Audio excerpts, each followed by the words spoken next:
আপনি যদি ভাবেন ইরান মানেই শুধু ধুলমাখা মরুভূমি, তপ্ত হাওয়া আর খবরের শিরোনাম, তাহলে আপনি এখনও ইরানকে দেখেননি।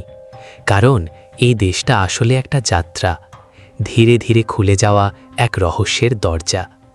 এমন এক ভ্রমণ যেখানে প্রতিটা মোড় ঘুরলেই বদলে যায় দৃশ্য, বদলে যায় সময়, বদলে যায় অনুভূতি। কখনো মনে হবে আপনি বর্তমানের ভেতরেই দাঁড়িয়ে আছেন, আবার হঠাৎই মনে হবে আপনি হারিয়ে গেছেন হাজার বছর আগের কোনো গল্পে। এই যাত্রা শুরু হোক এমন এক জায়গা থেকে যেখানে ইতিহাস শুধু লেখা নেই, বরং পাথরের গায়ে খোদাই হয়ে গেছে। এটা কান্দোভান, ইরানের উত্তর পশ্চিমে পাহাড়ের কোলে লুকিয়ে থাকা এক আশ্চর্য বসতি। আগ্নেয়গিরির পুরনো ছাই জমে শক্ত হয়ে গিয়েছিল, আর শত শত বছর ধরে বাতাস আর বৃষ্টির ক্ষয়ে তৈরি হয়েছে এই অদ্ভুত আকৃতি। আপনি যখন এই গ্রামের সরু পথ দিয়ে হাঁটবেন, তখন আপনার মনে হবে আপনি যেন কোনো রূপকথার মধ্যে দিয়ে হেঁটে যাচ্ছেন। ছোট ছোট দরজা, পাথরের দেয়াল, আর ভেতরে লুকিয়ে থাকা উষ্ণ জীবনের ছোঁয়া। এখানে শীতের ঠান্ডা ঢুকতে পারে না, গরমের তাপও সহজে ভেতরে পৌঁছয় না। প্রকৃতি আর মানুষের এক অদ্ভুত সমঝোতা যেন এখানে গড়ে উঠেছে। এখানে আজও শতাধিক পরিবার বাস করে। এই যাত্রা আপনাকে নিয়ে যাবে এমন এক জায়গায় যেখানে দাঁড়ালেই মনে হবে আপনি যেন কোনো পরিচিত ভূখণ্ডে না, বরং অন্য কোনো অজানা গ্রহে চলে এসেছেন। এই জায়গার নাম লুত মরুভূমি। ইরানের দক্ষিণ পূর্বে বিস্তৃত এই বিশাল মরুভূমি শুধু আয়তনে বড় না, বরং চরমতার দিক থেকেও পৃথিবীর অন্যতম ভয়ঙ্কর স্থান। এখানে মাটির তাপমাত্রা কখনো কখনো 70 ডিগ্রি সেলসিয়াস পর্যন্ত পৌঁছে যায়, আর তার শুকনো নিঃশ্বাস ভারী হয়ে যায়। আর চারপাশে যতদূর চোখ যায় শুধু বালু আর পাথরের অদ্ভুত গঠন চোখে পড়ে।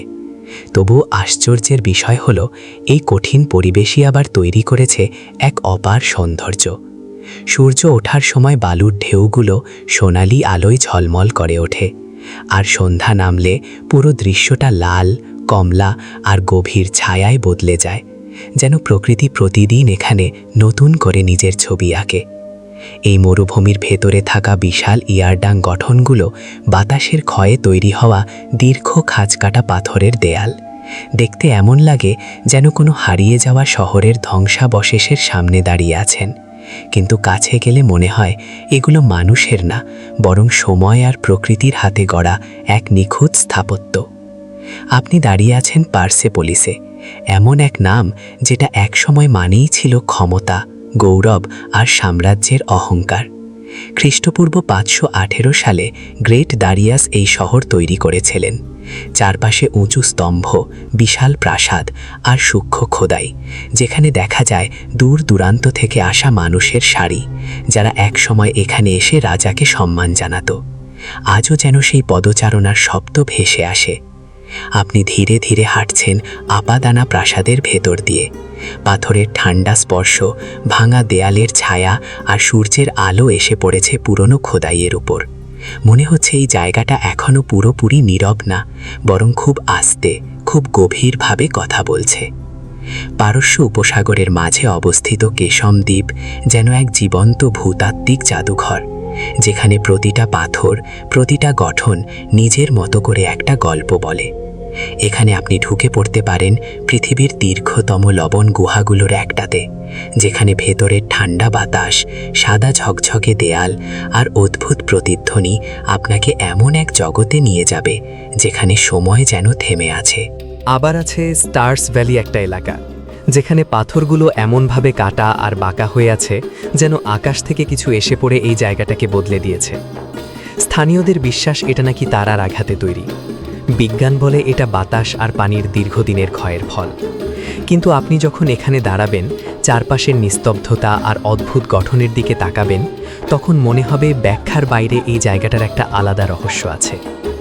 এই দীর্ঘ যাত্রার শেষে আপনি ধীরে ধীরে বুঝতে পারবেন ইরানকে শুধু জায়গা দিয়ে বোঝা যায় না, বরং এটাকে বুঝতে হয় মানুষের ভেতর দিয়ে, তার শহরের ভেতর দিয়ে, তার সংস্কৃতির গভীরতার ভেতর দিয়ে। আর এই অনুভূতির সবচাইতে জীবন্ত রূপ পাওয়া যায় এর শহরগুলোতে, যেখানে অতীত তার বর্তমান একসাথে নিঃশব্দে মিশে গেছে। আপনার সামনে ধীরে ধীরে খুলে যাবে তেহরান, ইরানের হৃদয়, এক ব্যস্ত, জীবন্ত, কখনো ক্লান্ত না হওয়া এক শহর। এখানে একদিকে আছে আধুনিক উঁচু ভবন, ব্যস্ত রাস্তা, দ্রুত চলা জীবন, আর অন্যদিকে আছে পুরনো বাজার, সরু গলি, আর এমন সব কোণ যেখানে এখনও অতীতের ছায়া লেগে আছে। আপনি যখন এই শহরের ভেতর দিয়ে হাঁটবেন, তখন বুঝতে পারবেন এটা শুধু একটা রাজধানী না, এটা একটা স্পন্দন, একটা ছন্দ, যেখানে প্রতিটা মানুষ নিজের গল্প নিয়ে বেঁচে আছে। এই শহরের কোলাহল পেরিয়ে আপনি পৌঁছে যাবেন ইয়াজতে, একটা শহর যেটা যেন সময়ের বাইরে দাঁড়িয়ে আছে। এখানে মাটির রঙের ঘর, সরু পথ, আর আকাশের দিকে উঠে থাকা উইন্ড ক্যাচার টাওয়ার। এই শহরে বাতাসে একটা ধীরতা আছে, একটা শান্তি আছে যেটা আপনাকে থামিয়ে দিবে। আপনি এখানে হাঁটলে মনে হবে সময় যেন একটু ধীরে চলছে। এরপর যাত্রা আপনাকে নিয়ে যাবে ইস্পাহান, একটা শহর যেটাকে অনেকেই বলে অর্ধেক পৃথিবী। এখানে সৌন্দর্যটা চোখে লাগে না, বরং ধীরে ধীরে হৃদয়ে বসে যায়। বিশাল স্কোয়ার, নীল টাইলসের মসজিদ, আর সূক্ষ্ম কারুকাজ। আপনি যখন ইমাম স্কোয়ারে দাঁড়াবেন, চারপাশে তাকাবেন, তখন মনে হবে এই জায়গাটা শুধু দেখার না, অনুভব করার জন্য তৈরি। এখানে আলো আর ছায়ার খেলায়, নকশার সূক্ষ্মতায়, আর মানুষের নীরব চলাফেরায় একটা অদ্ভুত সৌন্দর্য লুকিয়ে আছে, যেটা শব্দ দিয়ে বোঝানো কঠিন। এই যাত্রার শেষে আপনি হয়তো পৌঁছে যাবেন এমন কোনো জায়গায়, একটা ছোট্ট জলপ্রপাত, যেখানে পাহাড় বেয়ে নেমে আসা পানির শব্দ চারপাশের নীরবতাকে ভেঙে দেয়। অথবা কোনো পুরনো হাম্মাম, যেখানে একসময় মানুষ শুধু পরিষ্কার হতে না, বরং একে অপরের সাথে সময় কাটাতে আসত। এত কিছুর পর আপনি যখন পেছনে তাকাবেন, তখন বুঝতে পারবেন এই পুরো যাত্রাটা আসলে শুধু দেখার জায়গা ছিল না, এটা ছিল একটা অনুভূতির ভেতর দিয়ে যাওয়া। এই দেশটা আপনাকে শেখায় সবচাইতে সুন্দর জিনিসগুলো সবসময় সহজে চোখে পড়ে না। কখনো কখনো সেগুলো লুকিয়ে থাকে ধ্বংসাবশেষের ভেতরে, কখনো মরুভূমির নীরবতায়, বা কখনো অচেনা মানুষের হাসিতে।